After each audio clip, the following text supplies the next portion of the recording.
çok iyi bence. Ruhuma sahip oluyorsun. Evet. Direkt beni staja aldılar. Let's continue in English. ODTÜ bir ütopya. İsim de vermiyor aslında. Verebilirim. Herkes çok böyle nazik. Caz tarihi nasıl teknik bir ders olabilir? Beğenin. Beğenin. Abone olun bence. Neden? Paraya ihtiyacım var. Neden okuyacağım? Yüksek lisans okuyacağım. yapabilmek için. Yüksek lisans için paraya ihtiyacım var. Lütfen abone olun. Network. Toplulukla çok fazla network kastım şimdiye kadar. Topluluk, etkinlikler. Mezunlar Ya bence o çok önemli. Mezunlar. Evet. ODTÜ bu konuda çok başarılı bence network konusunda. Toplulukları çok iyi, çok rahat network edinebiliyorsun. Bunun dışında zaten çevrendeki insanlar da senin için çok iyi bir network. Beraber okuduğun insanlar, Evet. mezun oluyorsun, hepsi çok iyi yerlere geliyor zaten. Bunun dışında işte bir sürü kariyer etkinlikleri oluyor. İş bulabiliyorsun mesela kariyer günleri gibi. Bunlar çok iyi bir network. Evet. ODTÜ Mezunlar Derneği çok iyi bir network. Onlarla iletişime geçtiğinizde birçok konuda yardımcı olurlar size. Ve yani onların Avrupa'da, Amerika'da bir sürü ODTÜ Mezunlar Derneği şubeleri var. Yani sadece Türkiye değil. Siz Avrupa'ya gittiğinizde de İtalya'da, Tamam, İngiltere'de, gidiyorum. İspanya'da her var yani ve oradaki mezunlar ortak etkinlik düzenliyor. Hepsi çok önemli şirketlerde çalışıp önemli pozisyonlarda oluyorlar. Onlarla tanışıyorsunuz. ODTÜ mezunları gerçekten birbirinin arkasını kolluyor. Yani Evet. yardımcı olmaya Olmalı da çalışıyor. zaten. ODTÜ'de çap ve yandal imkanları. O ne? O ne? Öyle bir şey mi var? Ben çap diye bir şey duymadım. Ben bunu puanlamıyorum. Ben direkt konuşurum abi. Çap imkansız. Buna yakın. Ben çap yapan bir kişiyle falan tanıştım şu ana kadar. Yani bana çok soruyorlar. Şunu okuyup mesela bilgisayar okuyup endüstriden çap yapabilir miyim? Hayır. Yapamazsın. Yapamazsın. Yapabilirsin ama Çok zor. çok yani ben bir kişi tanıyorum bunu yapabilen. O çocuk da galiba anormal zeki gibi bir şey. Hani Ya okulunuz uzuyor zaten. o zaten. Okul zaten uzuyor. Sürekli çakışıyor dersler. Alamıyorsun. Ben bir yandal yaptım. Ekstra 6 ders aldım sadece. Yani o bile çok zordu. O 6 ders sığdırmak bile çok zor. Onun dışında gidip bir koca bölümü baştan okumak çok zor. Evet.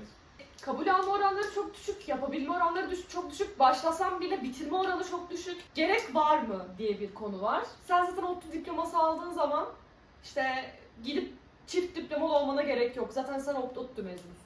Benzer bölümler yapabiliyor biraz da yani şey olarak yine çok zor. Ama iki çok ayrı bölümde yapmak İşte Erasmus ekleyelim. Çıkmıyor. Erasmus çıkmıyor. Çünkü Çünkü vermiyorlar zaten. çok fazla öğrenci var ve çok az kontenjan var. Evet. Çok yüksek ortalamalarınızın olması lazım. Yabancı dilinizin çok iyi olması lazım. Çünkü iki şeye bakıyorlar zaten. Bir Aynen. yabancı dil sınavı, Evet. bir de Ya. ortalama. bir de Bir de ya hani bizde öğrenciler zaten çoğunun İngilizcesi çok iyi oluyor hazırlığı falan geçtikten sonra. Yani diğer şeylere kıyasla istedikleri İngilizce seviyesinde zaten bütün öğrenciler oluyor. O yüzden ortalamaya bakıyorlar ve en yüksek ortalamayla alıyorlar genelde. ya ikisini de işte O karıyorlar. yüzden genelde makineden çok fazla insan İşte gider. İngilizce. Yeni başladığımız seçmeli dersler. Bize dediler ki işte yok şarap tadım dersi var, Var. bilmem Beden ne eğitimi. dersi var, beden yüzme dersi falan alabiliyorsun seçmeli. Dil dersleri var. Çok güzel güzel dersler İstediğin saydılar. dili öğrenebiliyorsun. Alamıyorsun. Alamıyorsun. Alamıyorsun. Çok zor. Okul çok kalabalık ve bu birçok probleme yol açıyor. Çok ders olsa da kapasitesi yok o derslerin. Yes. Ya programına uymaz ya Çok kapasite işin var, dolar. Ya kapasite az. İstemediğiniz Alamazsın. dersler alıyorsunuz bu yüzden. O yüzden alamıyorsun. Şöyle bir çok saçma bir olay var. Kaç tane mühendislik öğrencisi olduğu belli Bu arada tamam mı? bekliyormuş. Hepsine zorunlu olarak non-tek ders veriyorsun. Non-tek ders almadan mezun olamıyorsunuz. Ama Non-tek ne? non-tek teknik olmayan ders almamız zorunlu. Yani teknik Kendi olmayan alanın bölümler. dışında, kendi İşte- bölümün dışında, mühendislikse mühendislik departmanın dışında. Evet, diğer bölümlerden. Zorunlu bir şekilde almamız gerek. Ve 3 tane almamız gerekiyor bizim bölümde en azından. Kaç tane öğrenci olduğu belli ama o kontenjan yok o kadar. Ya illa bir yer alamıyor dersleri. Bir tane ders var caz tarihine. Caz tarihi dersi hani teknik olmayan ders çok açık değil mi? Caz tarihi nasıl teknik bir ders olabilir? Caz tarihini teknik olmayan ders kategorisinden çıkarttılar. O dersi 350 kişi alıyordu. O insanlar da aynı ders alamıyor. Yani neden bunu yaptınız ki? Neden bunu yaptılar? 350 kişi. Ya zaten biz acısını çekiyoruz. Arkadaşlar onun bir listesi oluyor. Ya her neyse işte Asla güncel değil. alamıyorsunuz. Oradan bakıyorsunuz. Zor oluyor evet. Çok ders var. Şansına güzel ders alabilirsin. Çok şans. Ben şimdi hakkını yemeyeyim. Ben mesela 2 kur İspanyolca dersi aldım. Çok da güzeldi. Hocam da çok iyiydi. Ana dili Şans İspanyolca olan, İspanyol bir hocaydı yani bizim hocamız. Ama şans, bir de GPA'ya göre ortalamanıza göre alıyorlardı o zaman. bütün kategorilerde o kadar fazla Aynen. şans dedim ki artık şans demek istemiyorum ama biraz şansa her Ya şey. alabilirsin Ya ama şans kızlar gerçekten. sofrası ya. Kapışıyorsun. Hayır. Benim en son dönem 4 kişi almaya çalıştık, alamadık ya. Mezun olamama riski o Evet, stres. sen bu yüzden Çok mezun kötü olamıyorsun. yani. En son ben kısa film dersini aldım. Onda da böyle hocaya mail falan attım, aldım yani. Gerçekten Çok zor. zor. Yani gidip o psikoloji hocalarına yalvarmak mı dersin? Hocam ben mezun olamıyorum, beni alın. Staj ve iş imkanları. ODTÜ sayesinde Staj ve iş yok. hani ODTÜ sırasında staj bulmak, ODTÜ okurken sonrasında iş bulmak. Bence en güzel yanı çevrendeki insanları görüp, motive olup, bilgi edinip staj ve iş bulabiliyorsun. Ben 8 veririm. Mesela. Ya bizim mesela bölümde endüstri mühendisliği okurken biz part-time çalışmayan çok az insan vardı. Herkes part-time çalışıyordu. Görüyorsun, diyorsun ki bak böyle çalışıyor yani insanlar. Sen de başvuruyorsun ve kabul Evet, alıyorsun zaten yani. bir çevrendeki şekilde. insanlar neyse sen de olsun. Evet. O Staj yüzden- imkanı çok fazla. Yani özellikle pandemiden sonra Evet, online seçeneklerle beraber çok arttı. Sonrasında iş imkanı da olmuyor yani bence. Bence o. Ya üretim stajı olan bölümlerin ilk stajı oluyor ve bu zor geçiyor. Evet, Çünkü evet. sizi Bu kabul bizim de etmez. zordu bu arada. Evet. Evet. Kabul Üretim zor. alamıyorsunuz. Bir de pandemiydi o zaman daha zor. Ya evet yani çünkü bir şey bilmediğiniz için sadece ortalamanıza bakıyorlar. Kontenjanları falan Evet, oluyor. CV'niz bomboş. Çok fazla yer olmuyor. O yüzden çok fazla sizi tercih etmek istemiyorlar. Ankara'da olmasının kötü yanı o bence. Aynen. İlk Yani üretim stajı, o da gidip bulursanız da bir fiziksel yere olarak gitmek orada zorunda bulunmak kalıyorsunuz. zorundasın. Aynen. Evet, üretim Genelde stajı uzak zor yerler ama onun oluyor. dışındakilerde Onun bence dışında çok kolay iyi. yani. Zaten genelde sizi tercih ediyorlar isminden dolayı, okulun isminden Evet. dolayı. Hani o çok büyük bir artı. İlk stajı atlatırsanız sonrası kolay. Çalışmak istedikten sonra boş kalmazsınız eğer ortalamanız çok düşük değilse. Yine işte network'ü kullanırsanız güzel oluyor. ODTÜ'deki insan profili. Of, çok iyi bence. Genel olarak Türkiye ile kıyaslayınca Türkiye'nin en iyi ODTÜ insanları. bir ütopya. Yani benim için. Bence de. Dışarıya Bence de. çıktığınızda ve ODTÜ içine girdiğinizde yani sanki farklı bir ülkedeymişsiniz. Yani böyle bir kavga, gürültü bir şey duyamazsınız. Herkes Çok medeni bir ortam Evet yani. çok iyi. Herkes çok böyle nazik. Böyle gülüşüyorsunuz. Herkes birbirine hocam diyor. Herkes Çok- birbirine saygı duyuyor. İnsanlar birbirlerinin kuyusunu kazmaya çalışmıyor veya birbirinin hakkını yemeye çalışmıyor. Ve insanlardan Bence de. çok fazla şey öğrenip ufkunuzu açabilirsiniz. Çok çeşitli, hem çok zeki olan hem de kendini çok geliştirmiş insanlarla dolu bir yer genele vurduğumda. Ufkunuzu çok genişletebilirsiniz, birçok şey öğrenebilirsiniz Ve rahatsınız. ve rahat, çok güvenli bir yer. Evet, güvenli yani özellikle kadınlar için mesela. Evet. Ne giyeceğimi hiçbir zaman düşünmedim mesela, bunu giysem ne olur falan. Böyle şeyler yok yani. Evet. Gerçekten bir ütopya bu konuda. Herkes birbirine çok saygı duyuyor. Görüşü ne olursa olsun. Ben buna hep çok hayranlıkla bakıyorum. LGBT Hı hı. gruplarına veya işte din Sosyalize. konusunda, Herhangi bir siyasal siyasi ya da konuda herkes birbirine çok saygı duyuyor. İstediğin gibi var olabiliyorsun orada. Ve bu çok güzel bir şey. Birçok yerde bulamayacağın bir şey. Ve bu konularda insanı çok geliştirip öğreten de bir yer. Ve bu konularda medeni bir şekilde de tartışıyorsun. Böyle hani sinirlenmeden, öfkelenmeden. Evet. Yemek. Yemekhane, yurt ve bölüm kantini. Bence biz bu konuda çok objektif yapamayız. Çünkü üçümüz Adanalıyız ve Adana'nın hani yemekleriyle çok ünlü olan bir yer ve bizim damak tadımız biraz daha farklı. Evet. Yemek olarak biz onu arıyoruz. Evet. Ve o yok. O yok. Ankara yani. Hani Evet. Ben onu aramıyorum ama yok yani. Bir tek bence yine yetersiz yani içlerindeki yetmiyor imkan. bence Şu de. anki Yemekhane, Allah aşkına yemekhane her kimse sene gidebilir mi? daha kötü hale Arkadaşlar geliyor. yemekhane berbat. Yemekhane ucuz. Evet. Ama yani Doymuyor zaten işte. öyle olmalı. Kötü yemek. Çünkü yemek çok kötü ve az. İnsanlar doymuyor. Ya birçok insanın maddi olarak yeterliliği yok. Maddi durumu yok. Ve yemekhane tek seçeneği birçok insanın. Kahvaltı yok yemekhanede. En büyük problem. Başka okullarda var. Öğle yemeği, akşam yemeği var. Aynı yemek çıkıyor öğle ve akşam. Az çıkıyor. Bazı yemekleri yiyemiyorsun. çok kötü. Pişmemiş oluyor. Veya salataları Evet. temiz olmayabiliyor. Bir sürü insan zehirleniyor. Bunlar gerçek yani. Bunların Böcek. konuşulması lazım. Evet yani ben o da arkadaşımı falan hastaneye götürdüm. Zehirlenmişti çocuk. Ve bir gittik hastanedeki hemşire siz ODTÜ'den mi geldiniz dedi. Bizi bir odaya aldı. Herkes ODTÜ'lü. Zehirlenmiş yemek. Yani bu çok saçma bir şey yani. olmaması. Hani bu arada yemekhanede çalışan insanların suçu da değil. Az insan çalışıyor. Kapasite yetmiyor ki. Yetiştiremiyorlar yani o insanlar. Ve Ya ucuza getireceğiz diye çok kalitesiz yemek Evet, Evet, çıkarttılar. çok kalitesiz Bir malzemeler. de sadece yemekhanenin içinde her sene kalabalıklaşıyor bence okul, ya bilmiyorum. Diğer işte bu bölümlerin falan kendi kantinleri oluyor. Hepsinde mutlaka sıra oluyor. Oturulacak yerleri dolu oluyor. Özellikle işte öğle saatlerinden akşam Yemek saatlerine yemek bir kadar. dert yani. Evet, hani Gerçekten. ne yiyeceğim falan diye düşündüğünüz zaman ne canınızın çektiği önemli değil. Hani bulacağınız yerin boş olması mı, ne kadar para vereceğiniz mi Evet. önceliğiniz oluyor. Yani çok bir lüksünüz yok. Seçme şansınız da yok. Nerede bulundunuz, saat kaç, bunlar çok önemli oluyor. Yani hayatta Evet. kalma Evet. mücadelesi gibi. Kantinlerin şu özelliği de var. Her kantin bir şeyiyle ünlü. Mesela Onu 5. söyle. yurt makarnalarıyla ünlü. 8. yurt ızgaralarıyla ünlü mesela. Tavuk ızgara, biftek vesaire. Evet. O tür şeyleri var. Yani çeşitlilik bulabiliyorsunuz. O biraz iyi. Ekonomi kötüye gittikçe zaten yani Ülkedeki her şey her şey kötüye %10 gittiği gibi bu da azaldı. kötüye gidiyor.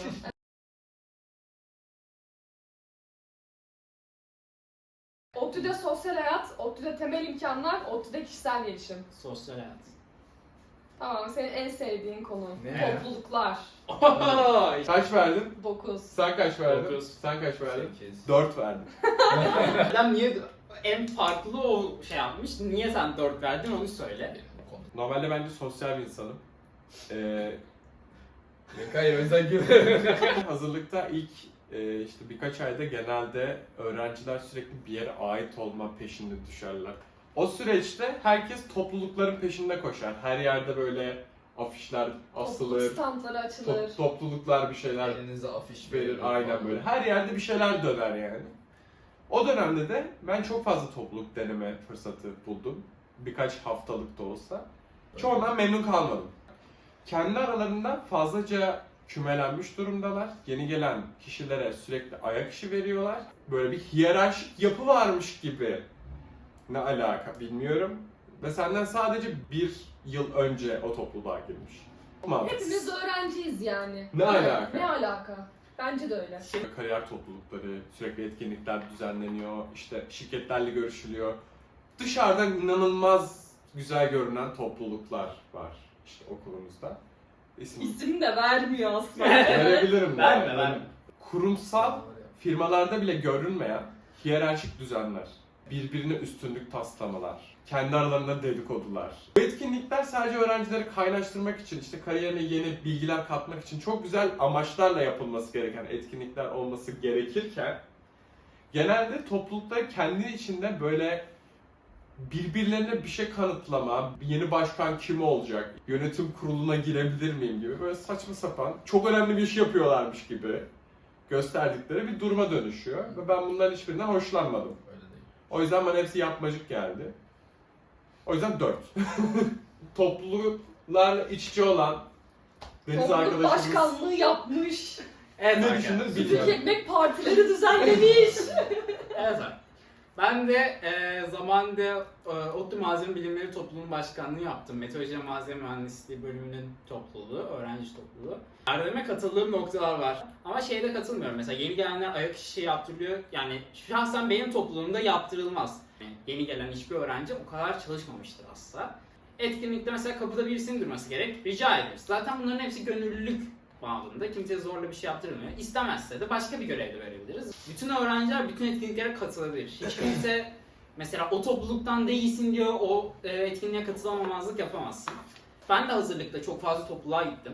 Ve işte sonradan azalıyor işte. Asıl istediğiniz toplulukta çalışmaya başlıyorsunuz. Diğer topluluklarında çalışıp çok güzel işler yapmış insanlar var. Ben mesela toplulukta, sadece toplulukta çalıştığım için ben staj aramadım mesela. Onlarla network'ümüz çok gelişti. Direkt beni staja aldılar mesela. Spor topluluklarımız çok iyi. Hiçbir topluluk adı vermedik ama ben vereceğim. Aikido topluluğuna gittim. Keşke daha önce gitseymişim. Gerçekten hani spor toplulukları okuldaki aktif olarak çalışıp gerçekten kendinize bir şey katmanız için yani fiziksel olarak görebiliyorsunuz. Çok güzel ve Aikido topluluğu hocamız da çok iyiydi. Çok tatlı bir insandı. Spor toplulukları çok iyi bu arada. Onun dışında müzik topluluklarına gitmedim ama onlar da çok güzel işler çıkartıyorlar. Müzikal topluluğu çok güzel işler çıkartıyor. Tarz toplulukların yaptığı etkinlikler gerçekten çok büyük çaplı olabiliyor işte. Türkiye'nin farklı şehirlerinden falan insanlar geliyor. Çok yarışmalara önemli falan insanlar da katılıyor. geliyor. Aynen hani sponsorlar vesaire falan hani çok büyük şeyler yapılıyor. O da büyük bir stres getiriyor beraberinde ve gerçekten büyük bir çalışma da gerektiriyor.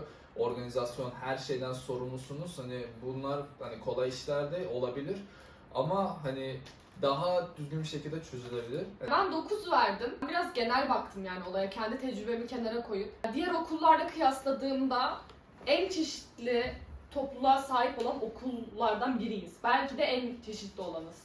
Her alanda bir topluluk var. İşte spor, müzik, işte bu kişisel gelişim, kariyer, işte kitap toplulukları var. Ya bir sürü topluluk var, bir sürü seçenek var. Ve bence bu çok güzel bir şey. Hiç çevren yoksa çok iyi bir yol. Çevre edinmek için, arkadaş edinmek için, kendini geliştirmek için çok fazla seçenek var. Mesela kariyer topluluğunda hiyerarşi var diye beğenmedin diyelim. Kendini farklı bir toplulukta daha rahat hissedebilirsin. Yani ODTÜ'deki topluluk sistemi bence çok iyi. Hani o sırada o toplulukta olan öğrenciler o topluluğu kötü yapıyor olabilir. Bu ODTÜ'deki toplulukların genelinin kötü olduğu anlamına gelmiyor bence. Bravo. Şimdi ODTÜ'de kişisel gelişim gibi bir başlık açmış ama dil, Değil. İngilizce, okul sonuçta %100 İngilizce. İşte hazırlık okuyorsun, sonuçta İngilizce dersleri alıyorsun, bölümde okurken direkt derslerin hepsi %100 İngilizce. Yani dil geliştirmek için nasıl bir yer ODTÜ? Let's continue in English. Bence güzel. Benim İngilizcem çok kötüydü geldiğimde. Şu an iyi yani. Hayatta kalırım her türlü. Her şeyi İngilizce görüyor olmanız sizi çok geliştiren bir şey o anlamda da. Yani Evet. okul bitirdiğinizde bir dili de bitirmiş oluyorsunuz. Yani bence mesleğini İngilizce öğrenmek çok önemli. Yurt dışı kapısını çok iyi açan bir şey yani. Yurt dışına gidebiliyorsun da yüksek lisansa İngilizce devam edebilirsin. Kendi alanında olan gelişmeleri İngilizce takip edebilirsin. Tabii. Global bir şirkette çalışabilirsin. Çünkü İngilizce biliyorsun yaptığın işi.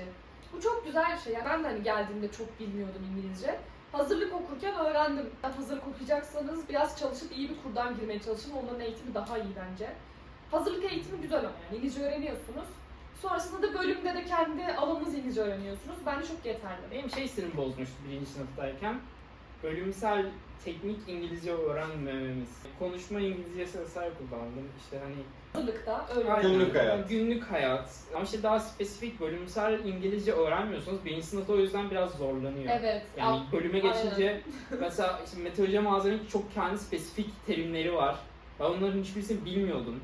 Hani ve hocalar da size bunu öğretmiyor. Direkt o konuşuyor orada, sizin anlamanız gerek. Ama anlamıyorsunuz ilk başta. Sonradan toparlıyor tabii de ilk başta o biraz zorluyor. Hani Çok zor oluyor. belki böyle bölüm terimlerine girmeden önce çalışıp öğrenebilirsiniz. Evet. Yok. Ya Biraz sadece zor. bölüm terimleri değil. Ya dümdüz matematik öğrenerek başlıyorsun zaten birinci Evet, sınıfta. matematik terimleri. 2 üzeri 3 demeyi ben bilmiyordum. Hoca bunu söyledi, anlamadım. Evet. Okuyorum böyle. Sen yine iyiymişsin. Ben ilk kalkülüs 119 ilk matematik dersimizde dersin sonunda eksinin minus olduğunu öğrendiğimde aydınlanmıştım. Sonra sınava giriyorsun. Sınavlar da İngilizce, okul %100 İngilizce olduğu için cevapları da İngilizce vermen lazım. Gelmiyor aklına. Kaç defa Türkçe yazıp böyle hani ok çıkarıp Türkçe yazıyorsun. Bence Hoca böyle yuvarlak içine alıp soru işareti koyuyor. ben 1. sınıfta zorlanma kısmımızın büyük bir çoğunluğu bu yüzden. Ha, dersi çünkü anlamıyoruz dinlerken. Evet. Ya zor geliyor ama bence o zorluktan geçmek lazım ve bence çok hızlı alışıyorsun bu arada. Her hafta bir sürü derse giriyorsun ya böyle. İkinci döneme geçtiğinde İngilizceyi çözmeye başlıyorsun. Artık 3. 4. dönemden sonra akmaya zaten başlıyor. hani akıyor zaten sonra. Hani ben artık fark etmiyordum hoca İngilizce mi konuşuyor, Türkçe mi konuşuyor, Evet. İngilizce mi söyledi. Hani 4. sınıfta falan artık hani İngilizce konuşuyor, direkt anlıyorsun mesela. Yeni hobiler deneme seçenekleri. Çok fazla yeni hobi Hadi deneyebiliyorsun sesli mesela. Bir söyle. sürü kurs açılıyor okulun içinde. Hani normalde dışarıda çok pahalı olan kurslar, işte yüzme kursuna gittim ben mesela. Yoga. Sonra yoga, pilates, Sen böyle yoga spor yapıyor musun? kursları, müzik enstrümanları öğrenebileceğiniz kurslar açılıyor. Sonra Aikido. tenis kursu falan var. Yani böyle bir şey olduğu iddia ediliyor, bilmiyorum hiç alamadım ben bir türlü ama. Dalgıç kursu Hobiler mu deneme var? imkanı çok bulabiliyorsun bence. Kişisel gelişim konusunda da üniversiteye girerkenki insan olmuyorsun yani. Her üniversite insanı değiştiriyordur. Ama ODTÜ gerçekten çok ufuk açıyor. Beraber olduğun insanlar, işte etkileşime girdiğin kişiler, hocaların, ufkunu çok açıyor, çok genişletiyor. Bir ruhuma sahip oluyorsun Evet. çıktığında. Yani birinci sınıftaki halinle şu an mezun olduğumdaki halin çok farklı. Evet. Yani gerçekten ayrı bir... Ne farklı mesela? Sivri özelliklerini törpülüyorsun. Daha Kötü duyarlı bir özellikleri. insan oluyorsun. Sorumluluk sahibi bir Ama insan ben bunları oluyorsun. söyleyin diye zaten. Zaman söyledim. yönetimi öğreniyorsun. Evet. Daha kibar, nazik bir insana dönüşebiliyorsun. Anlayışlı. Daha empati anlayışlı, kurabilen. insanlara karşı empati kurabilen, saygı duyabilen bir insana dönüyorsun. Ama en önemlisi gerçekten çok daha duyarlı bir insan oluyorsun bence. Bence Birçok en şey var. önemlisi duyarlı olmak değil. Bence en önemlisi vizyon. Vizyon sahibi oluyorsun. Evet. Kendi fikrini söyleyebilmek korkusuzca. Bu da çok önemli. mesela. Evet. ODTÜ'ye girerken nasıl bir insandır, çıkarken Gökberk nasıl bir insan insansın? oldu. Hala şerefsiz. Gökberk mağara adamından insanlığa evrimleşti arkadaşlar. Ne yaptı oğlum okulda? Abi mağara adamıydın diyorum. Ya gittiğimde. bu onun sayesinde. Benim sayemde ODTÜ sayesinde. Bir şey yapmadı oğlum. Ben de ODTÜ'nün Kitap okumuyordum, hala okumuyorum. Ders çalışmayı sevmiyordum, hala sevmiyorum. İyi biriydim, hala iyi biriyim. Hani şey, Değildi bu arada. Overall. yani yardımseverim, düşünceliyim ama bu okulun bana kattığı bir şey çok olmadı. Daha kötü oldum oğlum o konuda. Önceden daha iyiydim o konuda. Bence Gökberk de zorunda mı? Ben- Ben de Gökberk Ben çok iyi bir örnek değilim. gitmeyebilirim bu konuda. Yani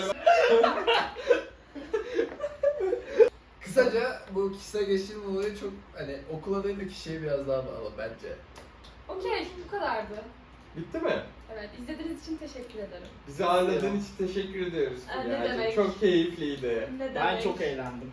Katıldım en iyi YouTube programı. Bir Tanıdığım tane, en iyi YouTuber'sın. bir tane Ya. katılmıştır ve bir tane YouTuber tanıdığı vardır. Böyle çocuk